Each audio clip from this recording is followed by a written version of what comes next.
How to audit your preventive maintenance tasks, Part 2. Backup equipment. When auditing your preventive maintenance work, take into account how much of the same type of equipment there is at your facility. If there is a backup asset available, that piece of equipment is a good candidate for low-risk experimentation. You can try new, efficiency-boosting strategies on the machine with a safety net in place. All these strategies allow you to build a long-term plan for optimizing planned maintenance on that asset.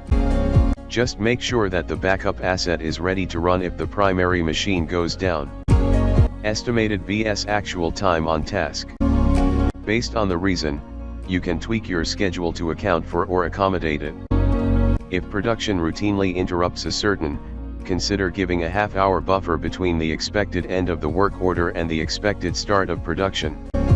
An added tip: shadow technicians as they complete frequent on-critical assets to get a realistic completion time for these tasks. You'll be able to design a much more realistic schedule based on these times. Impact of failure. Some failures are slight frustrations.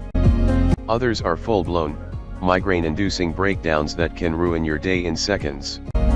You know the ones. Understanding which in your equipment maintenance program prevent the big failures will help you create a schedule that prioritizes these tasks. It'll also help you justify your schedule to those outside of maintenance.